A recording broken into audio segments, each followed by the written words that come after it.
Good morning everyone. I am going to demonstrate you the common extensor, the common flexor tendons. So we know that common extensor tendons or the origin of common extensor tendons is very prone for developing tennis elbow.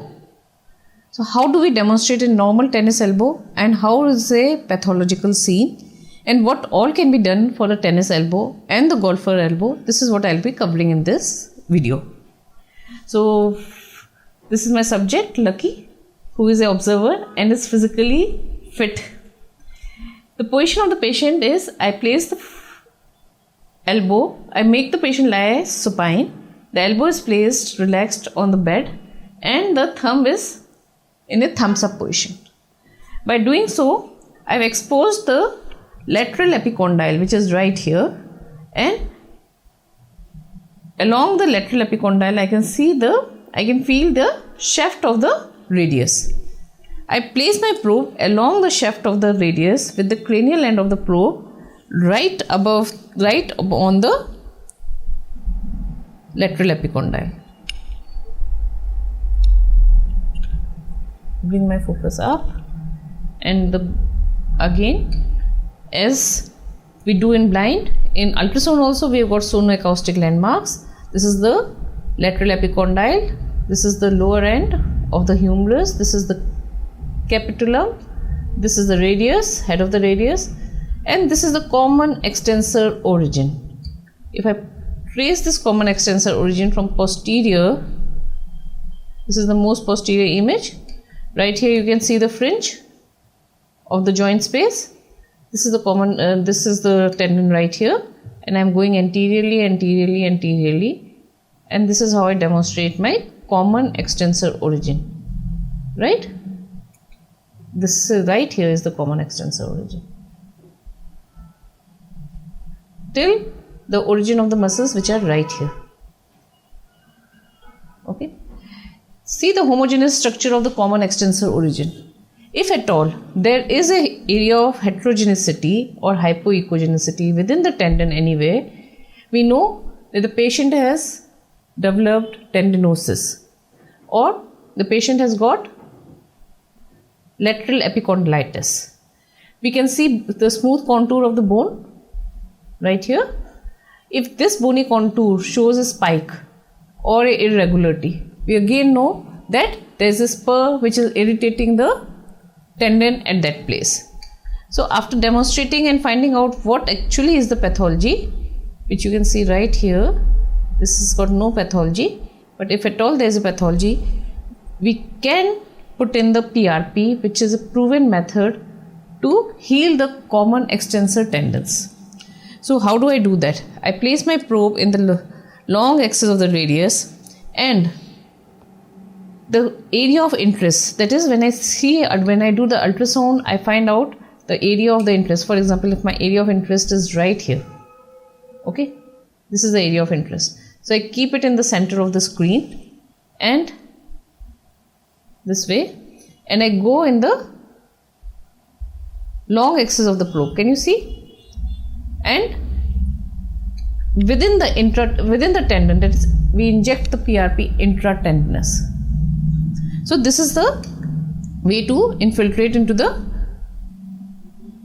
common extensor origin tendons in cases of lateral epicondylitis or tennis elbow.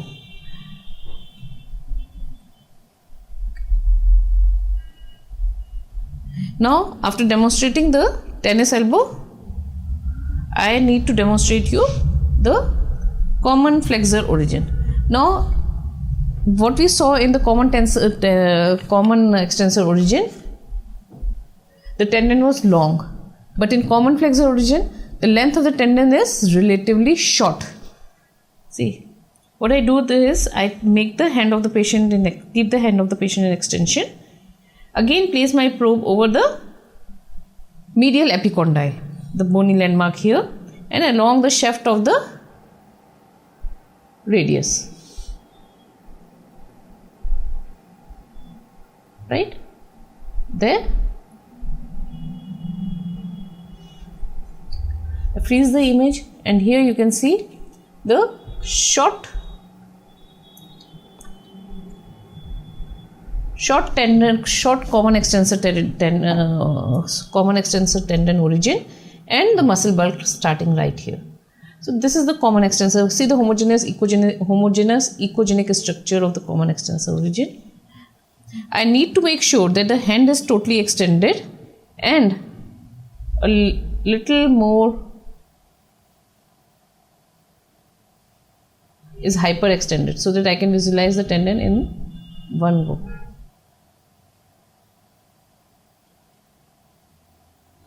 Now if I move my probe posteriorly, I see another echogenic structure right here. Can you appreciate this? This is the posterior band of ulnar collateral ligament. This is another place where I can infiltrate the ligament in cases of injury, sprains and tears. Now, if I flex the elbow, semi-flex the elbow, I see two bony prominence. The anterior one is the medial epicondyle and the posterior one is the olecranon process. I fill in the gel within the gap between the two bony prominence and keep my probe over these two bony prominence.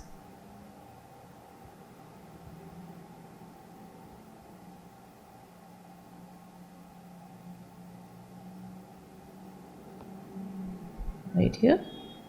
Can you see the medial epicondyle? I'll just focus in the probe. Right here, this is the medial epicondyle right here. This is the ulnar nerve. This is the Osborn ligament right over here. And this is the part of triceps tendon within the ulnar groove. Now,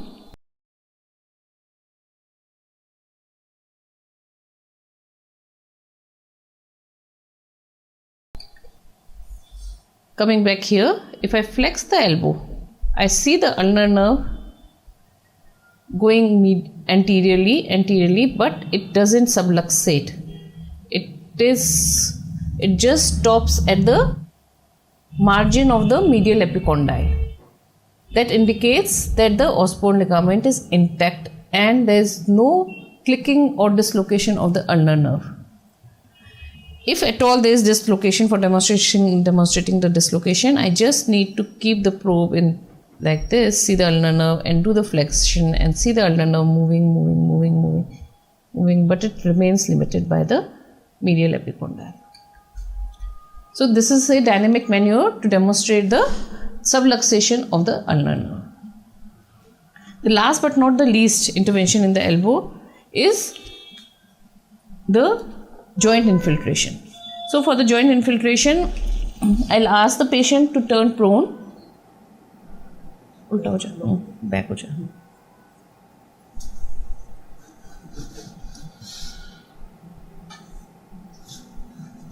And place his elbow. हाथ छोड़ दे.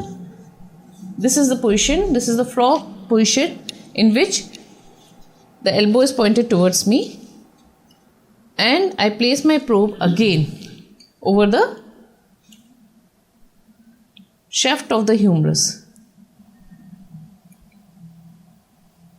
Here what you can see is the triceps muscle, the triceps tendon down,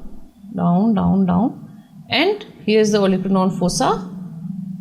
Since it's in flexion, so it's empty, occupied by the fat. I go down and I see another bone appearing. Right? This is the olecranon process. And this is the olecranon trochlear joint. Now after seeing this joint, I just move the cranial and lower end of the probe towards the little finger. The moment I move the probe towards the little finger, this is the little finger of the patient.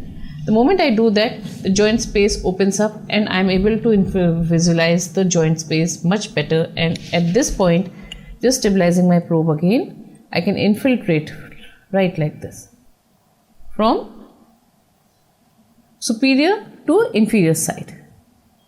And that's the infiltration into the here. Can you see the joint? I'll freeze the image.